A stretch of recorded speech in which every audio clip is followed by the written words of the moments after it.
Perfect. We use this phone, guys. Do you have speakers? Yeah. This is for the salt club. Salt Club.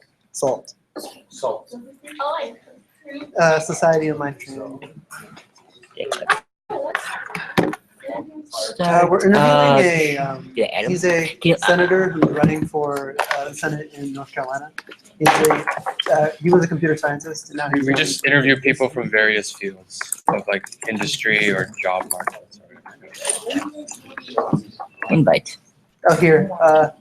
There's a Facebook group. Invitation. Sometimes we do extra credit for different classes if we get someone who does like a specific class material like statistics or calculus. Screen share, cameraman, control room. We're leaving yourself for research. That's why. You guys always meet Wednesday, things to Usually it's Thursday. Thursdays. And it's not every week. It's usually we write it on the board here or in other classes, and people can just come in and talk. You can ask questions today. Is it not working? Invitation posted. Group chat. Let me just do here. What's his name again? Greg Douchet? Is that pronounced it? I thought it was Douchet. Just ask Touche. just say, hey Greg, can I'm not sure how to pronounce your last name. Just ask him. It's just no big deal. He's a senator. He probably gets it a lot. Come on. Sound up? I'm gonna be like, Oh wait, I use these speakers. Yeah, we can. Are these good? I heard these are horrible. They're horrible. But, I mean, it projects the sound regardless. Wait, I'll talk about didn't I this. give you a speaker? I'll talk about the giveaway? sound. You bring it in. yeah. I'll talk about the sound later after this. I'm just gonna Pull up the unchange. question. Don't you guys have phones? Nope. You get the ASP for that. We need money. I'm the treasurer. I'm the treasurer of $0. I'm still the treasurer. Chase, thank you. Yeah, they're not giving us money, Jimmy. Ask Chase Bank to give us a loan. Good? Oh, hello. Hey there. Oh, hello. Give me 1 second. Let me pull this up. I Take mean, your time. Yeah, sorry. It's actually that's YouTube. Hello. All right. I'll do a small introduction. I need to go to the restroom really quickly. You know the questions. So, all right. All right.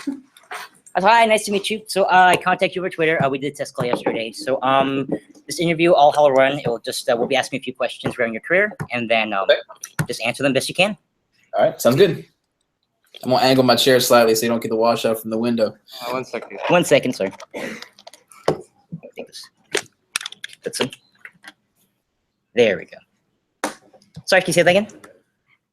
I said I turned my chair slightly. The window in the back was kind of washing out the picture. Oh, there we go. Let's do this. All right. Mic check. Perfect. Yeah, there we go. sounds good. All right. No, Yeah, you have I really get going. I'm sorry. Okay. Hi, I'm Nick. This is Hey, Nick. Hi. we got some more people. I don't know if you want to see around the world. Hey there. How are y'all? Yeah, we're doing good. So, yeah, we're pretty interested in what you're doing. So you just want to go through a few questions, like what did you do in high school and college, and like how does those experiences helped you in what you're doing now? I got you. Okay. I actually hated high school, to be honest with you. Mhm. I was I don't know what the term y'all would use these days. You know, they say you got the jocks that play athletics, you got the preppy kids with the rich parents. Yeah. I was one of the like nerd outcasts. Okay. You know? I played Dungeons and Dragons, Magic the Gathering. I was good in class. Video games was my spare time, you know. So high school sucked. I mean, I had like 3 friends for all 4 years of high school. That set the stage for going to college, and college was initially kind of terrible too. I was there for 2 years and I couldn't really afford it. So I dropped out, and I was a college dropout for the better part of a decade. It took me 5 years until I came back. It was during that time where I had dropped out that really laid the groundwork for doing what I'm doing now. Because I got a job at a law firm, and I started as a file clerk, became a paralegal, eventually got a job at the court system. So when I went back to college finally, I was majoring in computers. I got my degree in computer science, but I knew eventually I wanted to go to law school based on that work experience from the years where I had dropped out. So that's kind of how my educational background influenced what I'm doing now. Do you have any other experiences other than school that sort of shaped who you are now? A lot of it was going through that 5-year period of not being in school. You know, you get really, you know, I was homeless for 3 months, so trying to figure out how to not be in that situation again. Like that becomes something you get really focused on. You know, when I was, even now, you look at my kitchen, I've got a lot of food that I don't need, I'm never going to eat in a timely fashion. Because if I lose my job tomorrow, I want to make sure I can, you know, keep things going for at least a little bit. You know what I mean? That was a big part of it.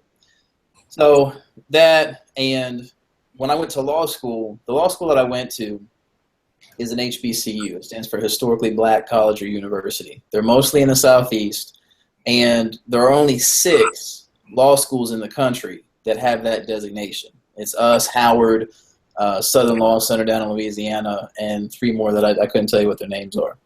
So having a lot of classmates that weren't white Anglo-Saxon males like me greatly influenced how I looked at the law compared to, you know, when I was a dropout working as a paralegal or whatever, I was looking at it from one given standpoint. When you're actually seeing it, how it's applied to people that don't look like you every day, you know, that changes things. It's really interesting. Do you have the other question? Yeah, they're in my line. Where are you? So with that topic of like you going through law, you having all the experience with like going to the university you did, did that really change like did that shape why you wanted to be like a lawmaker, or you want to go into politics, like those like prior experiences that you had? Right. So the politics stuff kind of happened accidentally. I don't know, any of y'all fans of college basketball? Yeah. Okay. So I went to NC State. Mm-hmm. For the long time, NC State's biggest rival is University of North Carolina at Chapel Hill, the Tar Heels. And I was focused on class. I wrote for the newspaper, really didn't have much interest in student government. One of the guys who was running for president of our student senate at NC State had gotten removed from the ballot by the university administration. And I thought that was inappropriate. Students should determine their own candidates, blah, blah, blah. So I ran in his place as a protest. It turned out the guy that both of us were running against, even though he was an NC State student, was a big-time UNC Chapel Hill fan. And there were pictures on Facebook of him wearing a Tar Heel hat. And he was in a Facebook group that says, the only reason I go to State is because I didn't get accepted at Carolina. So what started as a protest candidacy, I was on the ballot for like a week. He had been campaigning for 2 months. All right. I came in a week before Election Day, replacing this guy who got removed. And the pictures came out. They went viral. You know, so I got 61% of the vote without really campaigning. So I became an accidental president, if you will. That started getting me into student activism. You know, it's still politics, but it's not Republican, Democrat. It's more of a, are you pro-student or are you pro-administration? And that kind of shaped it a lot. And I fell in love with that. I did that for years. You know, I was president of the Student Senate my last 2 years of undergrad. And my last year, I was actually president of our statewide association of student governments. And then I was reelected for that my first year of law school. And then by my last year of law school, they had made me president of their student government. So I was accustomed to being in this political role, even though it's not traditional politics. So when I got out, you know, I've been working on my own for 4 years now. I hadn't really given political stuff much thought. But, you know, y'all see how the candidates are acting these days. It's just as bad here in North Carolina. Mm-hmm. I decided I want to try and change it a little bit. You know, I was accustomed to working with people who didn't agree with me, but we could still go have drinks together, party, have fun. You know, you don't have to be 100% in agreement to still be friends. You deal with legislators, it's not like that. It's like if you disagree with me on anything, you're terrible. You know, I ran essentially to try and change that type of conversation. You know, you want to have adults making policy. Right now, we've got a bunch of grown babies. Yeah. So we live in California, and so a lot of us are in like an AP Gov and stuff, and so we know a lot of the issues that like are really important to like a California voter. Like, what would be some issues that seem like a lot more important for a North Carolina voter? Now, here's the question: you be talking federal presidential stuff or state stuff? State stuff. State stuff. Okay, so North Carolina has been a Democrat state for a very long time until 2011. That was the first time in 180 something years where Republicans had taken over the state legislature. And when that happened, you had a sudden, very quick shift, not just to the middle, but all the way to the right. So one of the things that they've done is just this past March, they convened a special session to pass what is called House Bill 2, basically a bill to regulate what bathroom you're allowed to use. You know, there's a lot of discussion about transgender rights, and if you look like a guy, but you don't have the equipment of a guy, what bathroom are you supposed to be in? Right. You know, it's nothing that anyone has ever cared about because the guys that look like guys go into the guy's restroom. That's how it's been done for decades. But the politicians decided they wanted to have a special session and spend a boatload of money trying to pass this bill that they've got no hope of ever enforcing.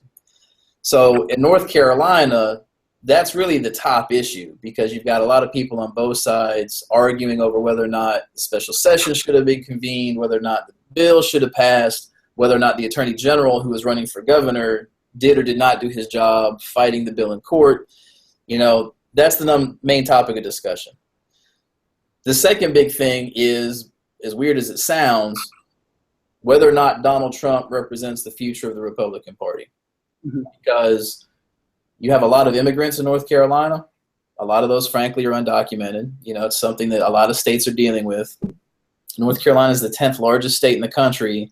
We're the, I believe, 4th in terms of Hispanic immigrants. You know, I think Texas is number 1, California is number 2, Nevada is number 3, we're number 4. You know, so you have a lot of people who are traditionally Democrats who are like, you know, we welcome everybody. Let's make sure that we treat them as human beings because that's what you are. You've got the business-oriented Republicans that are like, you know, as long as you're not breaking the law, cool, come in, let's make sure you're documented and we're good.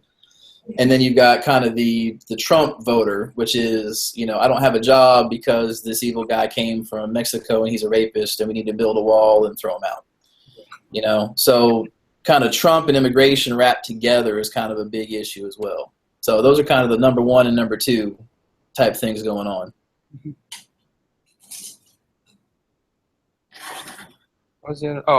Another one of our questions was, I would say, like, how difficult is it to incorporate like scientific data? Like, I know people have like roadblocks because they don't believe in certain things. Or, like, how would you incorporate science into? It's harder now than it was. I mean, what has happened is you don't have anyone that is considered an authority by everybody anymore. You know, it used to be something like the New York Times or a university study or something. Everyone would agree any facts that they say are facts are facts. You know what I mean? Now it's gotten worse since Trump ran for office. Even if you've got something in the media that's reported as fact, oh, it's just the liberal media, they're biased, no one's actually going to believe that. A university study gets done, oh, it came from a conservative university, it was privately funded, no one should believe that. You know, so on both left and right, no one's really taking what all of us can see with our own eyes actually exists, you know. So a lot of it comes down to figuring out how to use people's own language to reach them. You know what I mean? Yeah. One of the things that is a big issue to me, because I do a lot of criminal defense work, is court reform. You know, we just had, I don't know if y'all have seen the news, but out in Charlotte yesterday, Charlotte police shot and killed a guy sitting in his car. You know, police argued that he had a gun, but they're not going to release the video of what happened. You know, so there were protests last night and everything else. The typical conservative argument is, well, you know, he had a gun, so he deserved to die. That's what it comes down to in a nutshell. If you point out to them things like, you know, people of color are disproportionately targeted by police, they're not going to believe that. Those are liberal talking points. But if you say to them, why do you trust the government so much? What do you mean? I don't trust the government. Well, who do you think the police are? You know, it at least gets them to kind of think about it a little bit. You know, so that's kind of how you incorporate the data. You take the exact same points.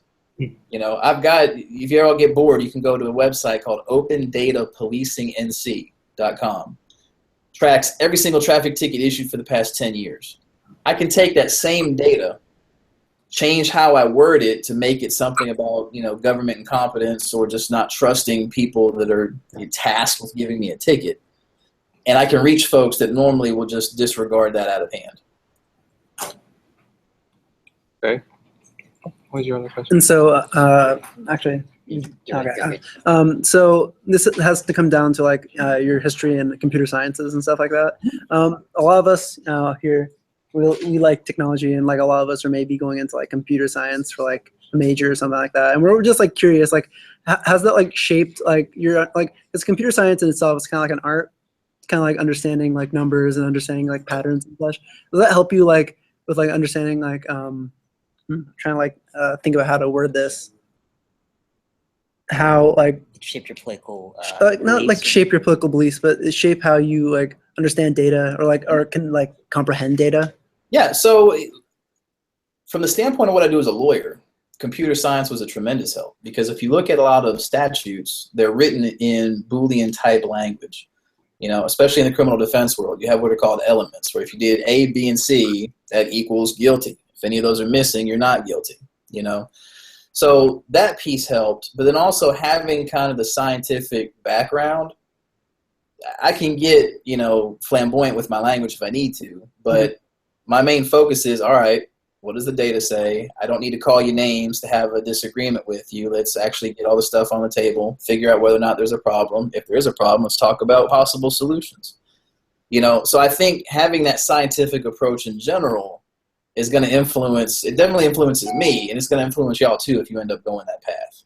It's just a completely different way of thinking compared to, and I don't want to knock anyone who's like a political science major or anything like that, but you get folks in college, they know they want to be a lawyer, and you ask them why, and they say, oh, it's because I like to argue. That's a terrible reason to be a lawyer. You know what I mean? And it also doesn't indicate you have any real skill. It just means you're a pain in the butt. So when you go a scientific path, you actually have to learn how to do something productive. I got out of computer science because it was kind of lonely to me. I like talking.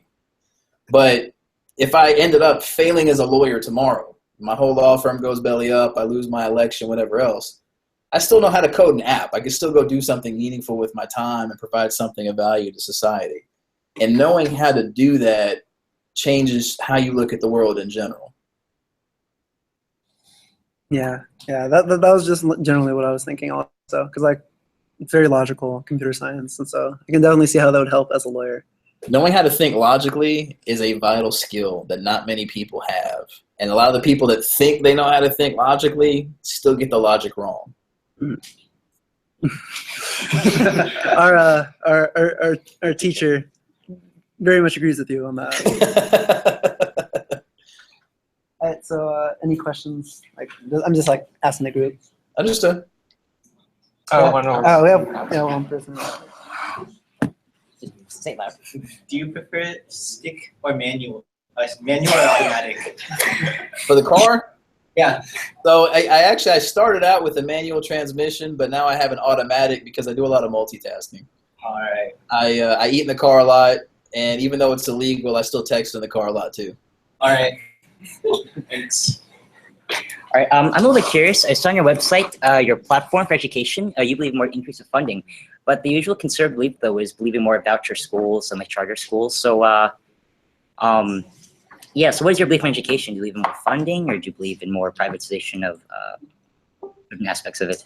Well, it kind of depends. There's a lot of pieces to that. So, from the standpoint of school choice, normally I don't have a problem with it. And the reason why is if you look at typical kids from rich families, they always have school choice because they've got money. They can choose to take their kid out of the system and send them to a private school. So my defense of school choice is on the basis of what do we do for the lower income kids that don't have a trust fund where they can leave? So supporting something, be it whether you stay in a public school but you can leave your district, or whether you go to a charter school or whether you go to private school, I want to make sure that all kids kind of have an equal footing as far as that goes. But just from the matter of numbers, you're not going to be able to educate all of the kids in a charter school or a private school. You just can't do it. You know, if you look at New Orleans, for example, they get touted by a lot of Republicans because after Hurricane Katrina destroyed everything, they have an all-charter school system. 100% of their schools in New Orleans Parish are run as charter schools. But if you look at the kids, there are no actual schools of any kind in a lot of different neighborhoods. So you've got kids that have to travel to a charter an hour away both directions just to get a basic education. You know, so that doesn't really serve people because you're spending 2 hours a day not learning.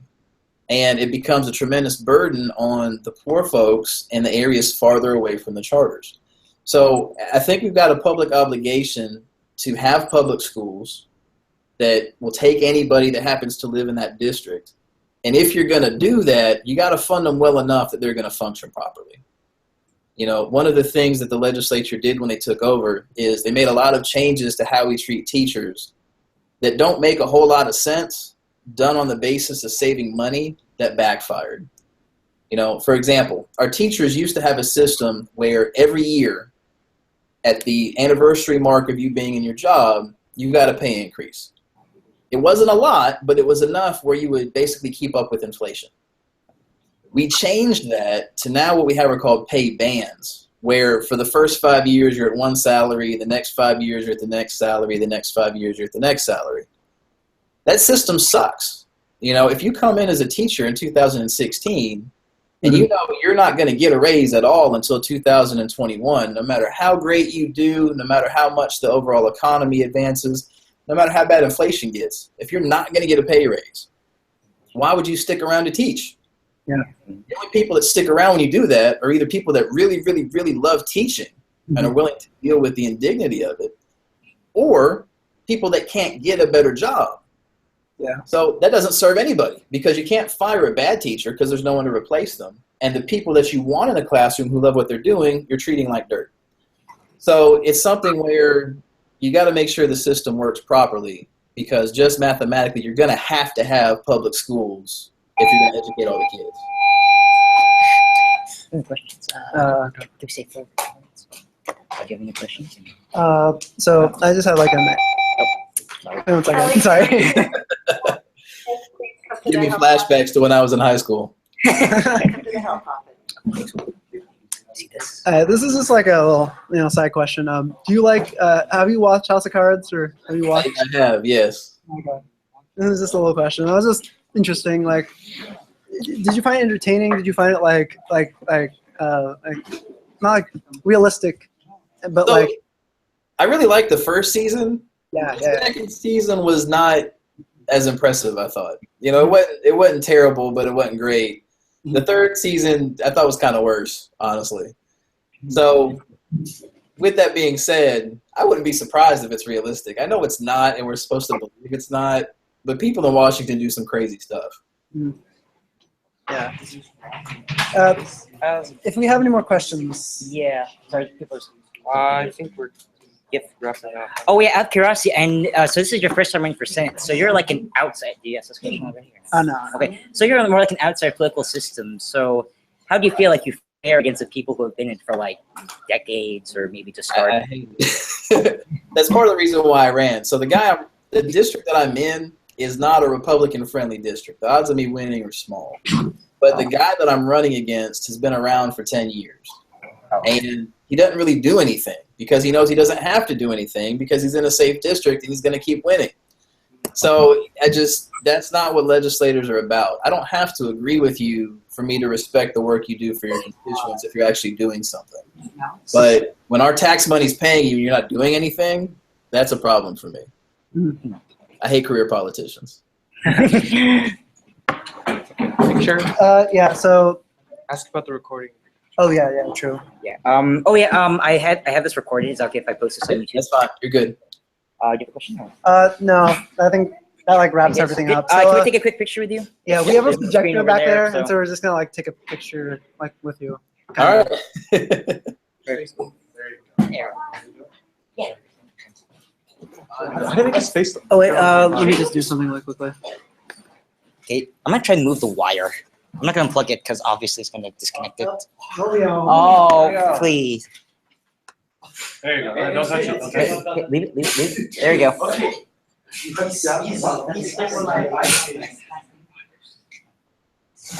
Get in there, get in there, get in there. Ready? One. 2, 3. Okay, do one more. Very good. Thank you, guys. Thank you very much. Thank you. That was a good interview. You guys did a good job. Say thank you over there. All right, thank you so much. I'll tweet you the photo, by the way. I appreciate it. I'll keep an eye out for it. All right, Thank thanks. you, All right, I'll see you. All right, bye. guys. Take care.